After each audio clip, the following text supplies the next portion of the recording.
It was a peaceful Sunday morning when I first realized things were about to go terribly wrong.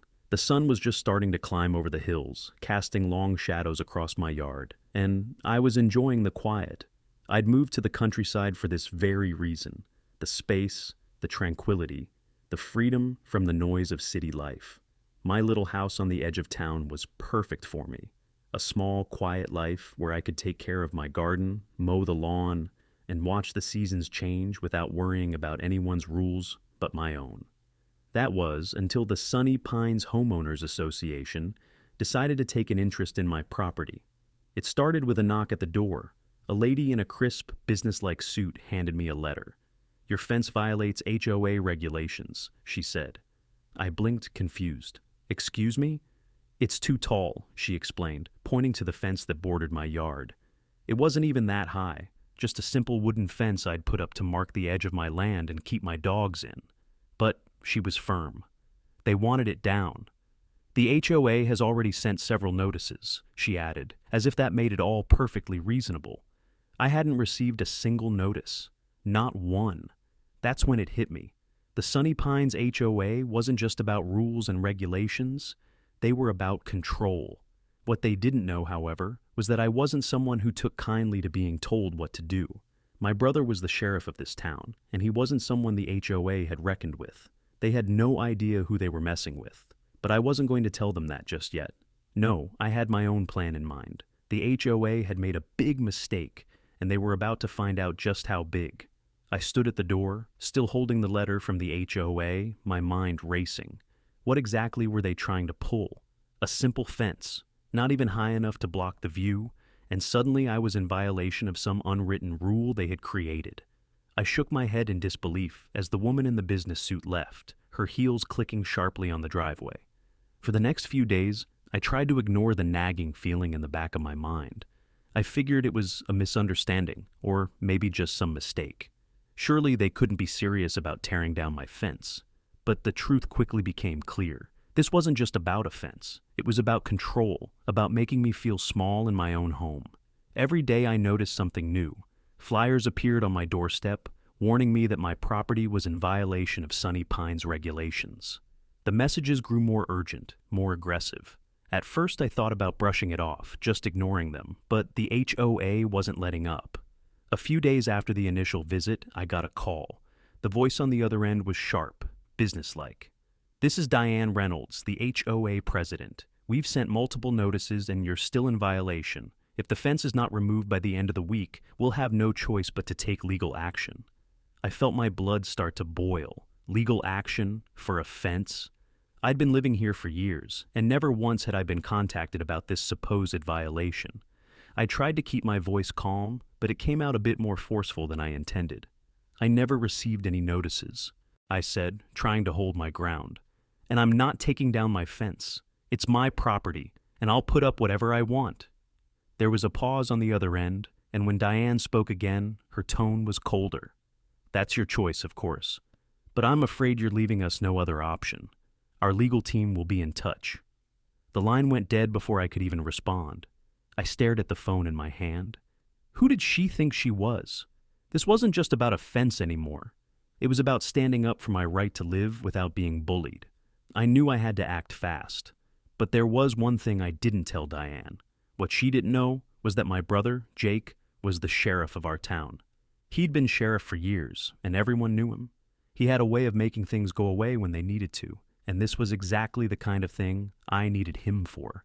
But I wasn't going to let Diane or the HOA know about Jake just yet. I needed to see how far they were willing to push before I played my trump card. I called Jake later that day, and we discussed the situation. His calm, reassuring voice on the other end of the line was exactly what I needed. "Don't worry, sis. We'll handle this. You're not alone in this." That was all I needed to hear. The next step would be finding out what exactly the HOA was up to and how much they were willing to push me. I had a feeling this wasn't going to end with just a fence. By the end of the week, the tension had reached a breaking point. The HOA wasn't letting up, and neither was I. Every day brought a new letter, a new demand. They started with polite reminders, then graduated to official notices stamped with "final warning" in bold letters. It felt like they were testing me, seeing how far they could push before I backed down. I wasn't going to give in, though, not after what I'd already endured. The worst part? They started sending contractors. Men in yellow vests showed up on my property unannounced, walking the length of my fence, measuring, taking notes. I stood there, fuming as they paraded across my yard, acting like they owned the place. The nerve of them. One of them, a tall guy with a clipboard, came over to me while I was standing by the fence, doing my best to hold my temper in check. "Ma'am, we've been instructed to inspect the property for any violations," he said, as if I were the one in the wrong. His tone was annoyingly polite, but the message was clear. My fence wasn't going to survive much longer. "Who instructed you?" I asked, already knowing the answer. "The Sunny Pines HOA," he said with a shrug. "We're just following orders." I stared at him, feeling a mixture of disbelief and fury rising in my chest. "You're trespassing," I snapped. "Get off my property." His expression didn't change. "We have authorization," he said, as though that made everything okay. I turned my back on him, storming toward my house to get my phone. This was getting out of hand, and I knew I needed help. I wasn't going to let them destroy my fence without a fight. But when I called Jake, I could feel the frustration seeping through his voice, too. He wasn't one to get riled up easily, but this situation was starting to weigh on both of us. "They're escalating," Jake said. "They've got no reason to be out there, but they're trying to force your hand. It's time we put a stop to this." I agreed. But how?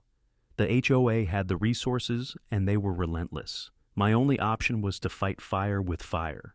If they thought they could bully me, they were in for a rude awakening. I didn't care how many legal threats they made, or how many contractors they sent.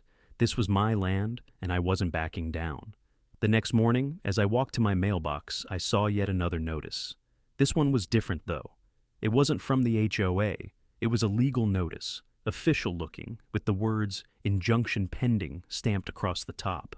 I opened it quickly, heart racing, and felt the color drain from my face as I read through the document.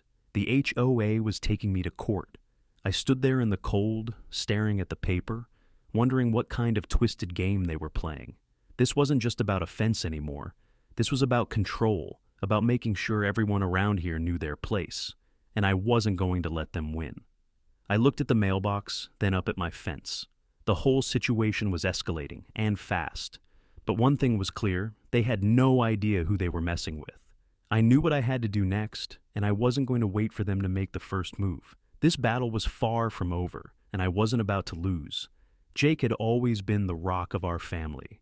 Growing up, he was the one everyone turned to when things went wrong, and in our small town, that meant he was the one everyone knew. He was the sheriff, and that title carried a lot of weight. People trusted him, respected him, and for good reason. He wasn't just a man in uniform. He was the guy who helped neighbors shovel snow, who checked on elderly residents when the weather turned bad, and who always made sure the right thing was done, no matter how difficult. When I called him that day, I could hear the weariness in his voice, but there was also that underlying calm.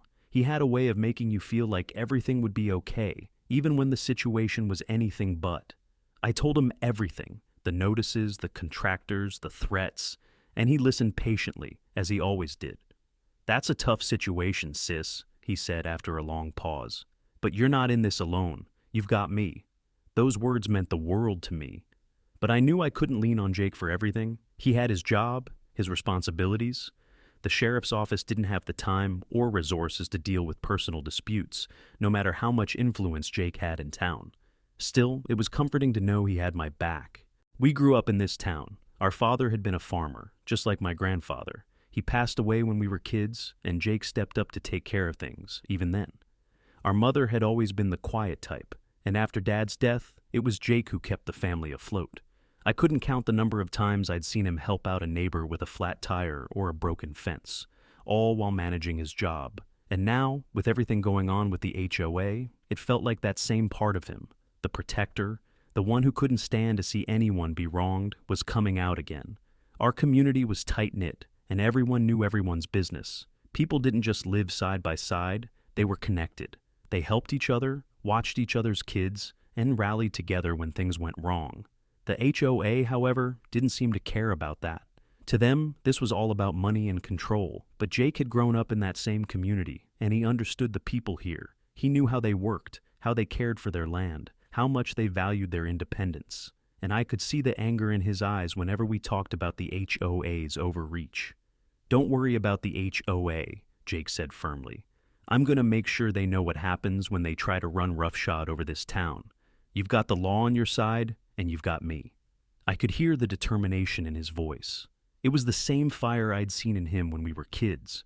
Jake had always been the one to protect the underdog, the one to stand up to bullies, no matter how big or powerful they seemed. And the HOA? They were about to find out that they weren't dealing with some ordinary homeowner. They were messing with someone who had family and community support. And that meant they had no idea what they were about to get into. As I hung up the phone, I felt a little lighter. The fight ahead wouldn't be easy, but I wasn't in it alone. Jake had always been there for me, and I knew that together we could take on whatever came next. The HOA thought they could push me around, but they hadn't counted on the strength of the bond between family and community. And that was something they'd learned the hard way. The morning of the showdown, I woke up with a sense of quiet determination. The sun was barely up, casting a soft light over the property. The fence that had caused so much trouble stood firm in the yard, a silent testament to my refusal to bow down. I knew what was coming, but I wasn't going to back down. The HOA had already made their threats, and today, I was going to make mine. I didn't want to waste any more time with their empty threats. The day before, I'd received yet another notice from Diane Reynolds, the HOA president, demanding that my fence come down or face further legal action. It was time to stop playing nice. The HOA had pushed me too far, and I wasn't going to let them steamroll me any longer. Around midday, the bulldozers arrived. I could hear the rumbling of the heavy machinery long before I saw it. The sound sent a chill down my spine. They weren't just talking anymore, they were taking action. The workers pulled up in their large yellow trucks, and I could see Diane's sleek black SUV among them, parked at the edge of the property. She stood there, arms crossed, watching as the machines rolled in. I walked toward the construction site, my boots crunching the gravel beneath my feet. As I approached, I could feel the eyes of the workers on me, but they quickly looked away, not wanting to get involved. Diane, however, didn't flinch. She smiled, a cold, calculating smile that didn't reach her eyes. "Your fence is coming down today," she said, her voice clipped. "There's nothing you can do about it." I stood my ground, refusing to let her intimidate me. "You've got no right to do this," I shot back, my voice firm. "I'm not taking it down, and you're not touching it." She narrowed her eyes. "You really think you can stop this? I don't care who your brother is. This is going to happen whether you like it or not." That was the moment I knew I had to make my move. I didn't respond right away. Instead, I pulled out my phone, sending a quick text to Jake. He was already on his way. The sheriff wasn't far, and when he arrived, he would take control of the situation. I turned back to Diane, my voice steady but full of conviction. "You might have the equipment, Diane, but I've got something you don't have, the law on my side." Diane's expression faltered for just a second. I saw her glance nervously toward the road, probably wondering if I was bluffing. The sound of a siren pierced the air in the distance, growing louder by the second. I could see Diane stiffen as Jake's patrol car turned onto the dirt road, the sheriff's badge gleaming on the dashboard.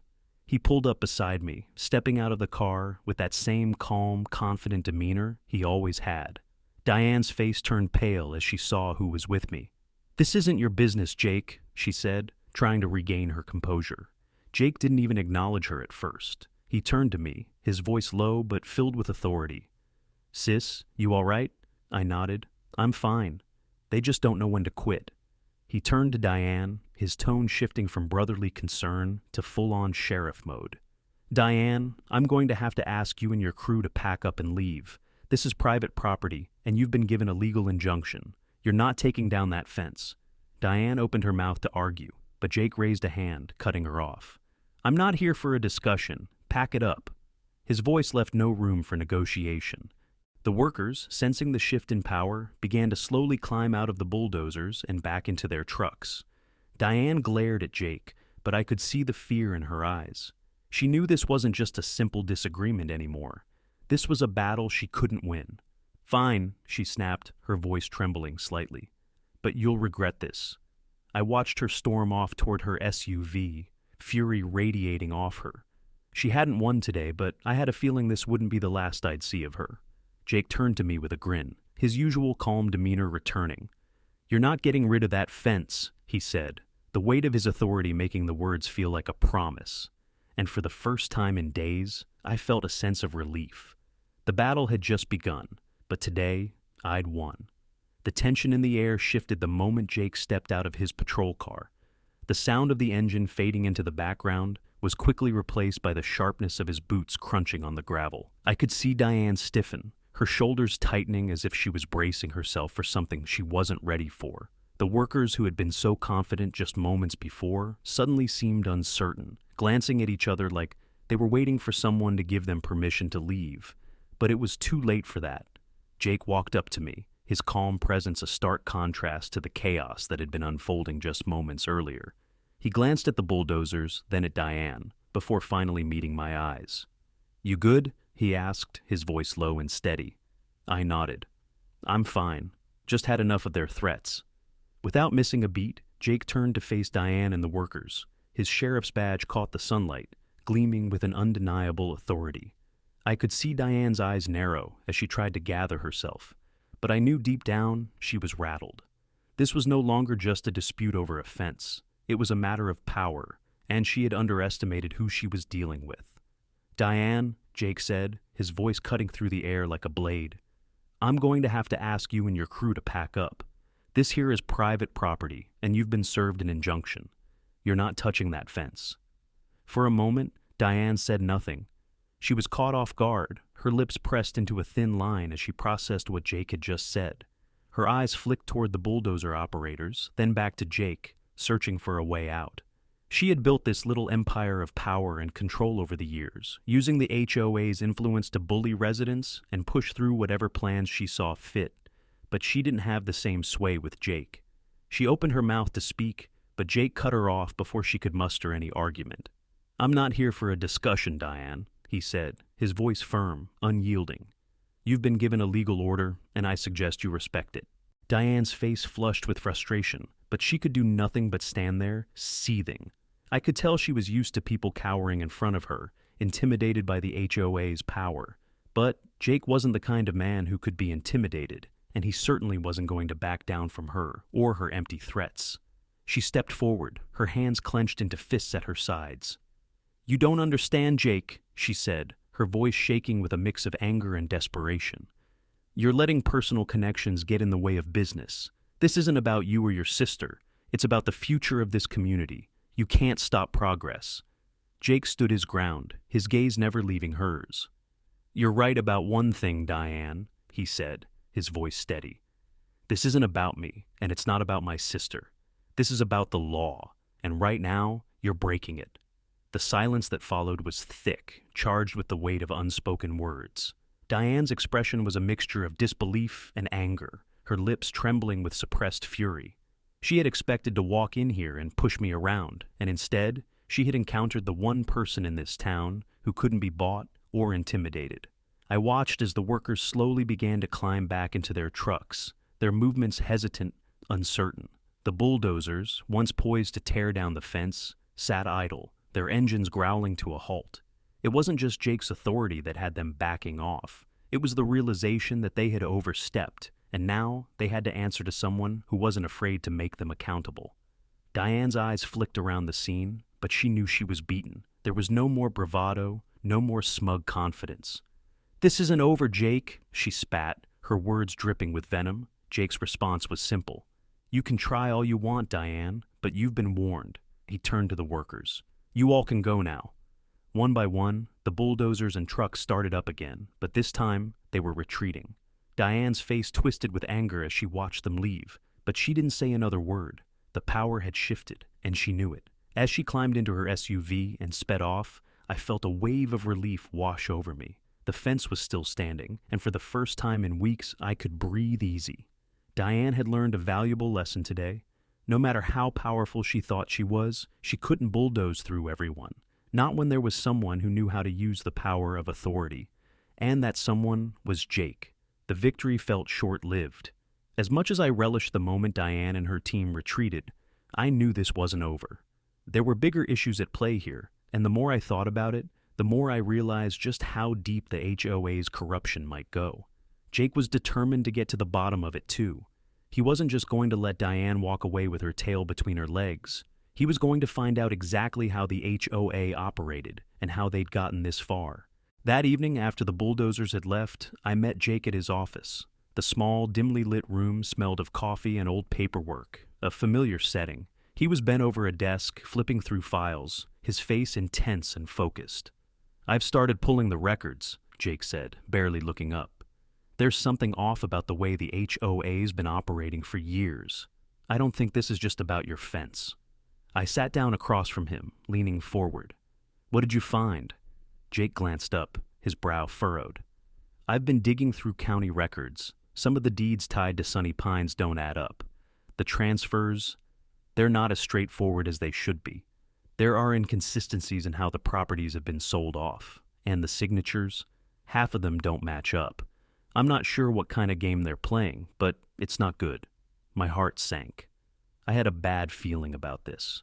The HOA wasn't just trying to push me around. They were likely involved in something far more sinister than I had initially thought. "Are you saying they've been forging documents?" Jake nodded slowly. "I'm not ruling anything out. I've got some calls in with the county clerk's office to verify these signatures. If what I'm seeing is right, this isn't just a simple boundary dispute. This could be much bigger." I ran a hand through my hair, feeling the weight of the situation settling over me. The HOA had been using its power to force people into submission, but the thought of them using fraudulent documents to steal land, that wasn't something I had expected. "What now?" I asked, my voice tight with concern. "Now, we dig deeper," Jake said. "I've got a few contacts in the local government who are willing to talk, but they're scared. Diane's got too many connections, and people are afraid to speak up. But I've got a plan. I'm going to talk to a few more people and see if I can't get my hands on some more concrete evidence. I'll also be working with the DA to start pulling financial records. Something tells me they've been funneling money into some shady deals." That's when it clicked. It wasn't just land they were after. They were making money off people's dreams, selling land they had no right to. My family wasn't the only one being targeted. I remembered Mr. Grayson, the elderly neighbor who'd been forced to sell his land, and the Millers, who had been fined for something as simple as growing tomatoes. This was a pattern. The HOA wasn't just enforcing rules.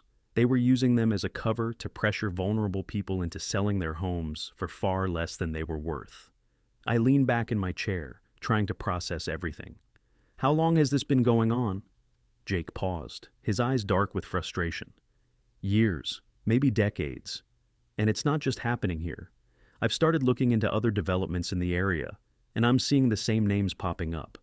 These people have been operating under the radar for a long time." That was the moment I realized just how big this could get.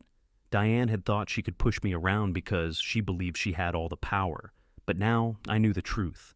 The real power was in their manipulation, their ability to cover their tracks and force people into submission. The corruption ran deep, and if we were going to stop it, we needed more than just legal threats. We needed to uncover everything.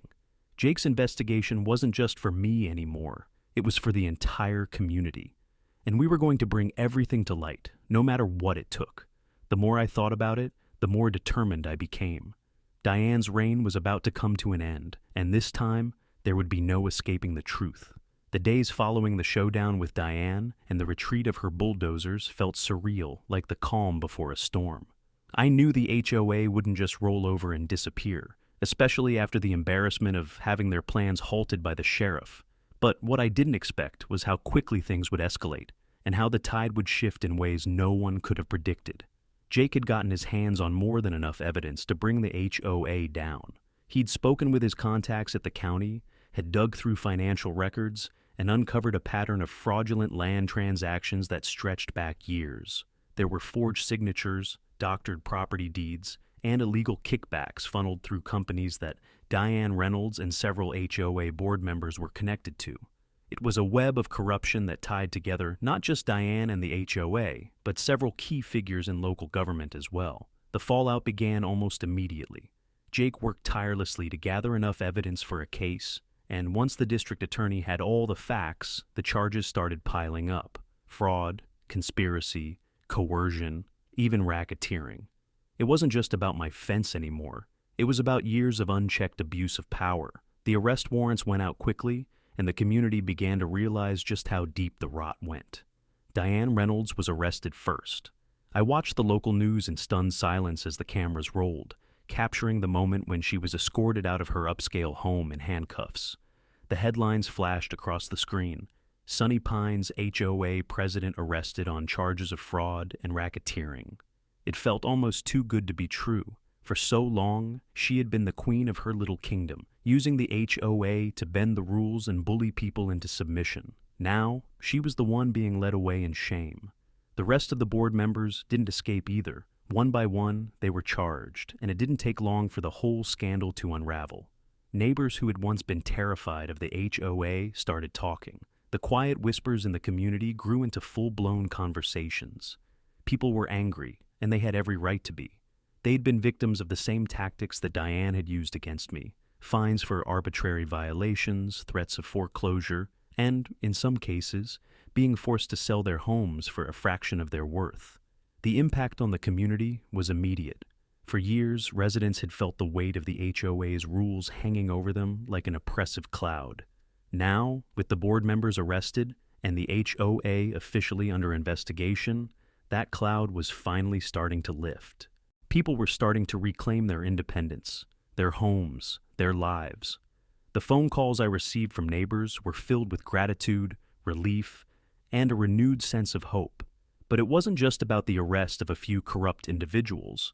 The true victory came when the town rallied together to push for changes. The community center, once a meeting place for HOA-controlled events, was now being repurposed into a space for open, democratic meetings, free from the heavy hand of control. A new homeowners association was in the works, one that would truly represent the people and not a few powerful individuals with their own agenda. Even those who had been hesitant to speak out, whether from fear or complacency, began to stand tall. The change wasn't just legal, it was cultural. People were speaking up for their rights, sharing their experiences, and supporting one another in a way they hadn't in years. This small town, once divided by fear, was now united by a common cause: the fight for fairness and justice. And me? I stood there in the middle of it all, watching as the community slowly started to rebuild itself, not just physically, but emotionally. It wasn't just about stopping the HOA. It was about showing everyone that they didn't have to live in fear anymore. The real victory wasn't just the removal of one corrupt HOA, but the awakening of a community that had been silenced for too long. For the first time in a long while, I could breathe easy, knowing that my family's land wasn't just mine to protect. It was part of a future that belonged to everyone. And this time, the future was looking bright. The dust had finally settled, but the changes that followed were far-reaching.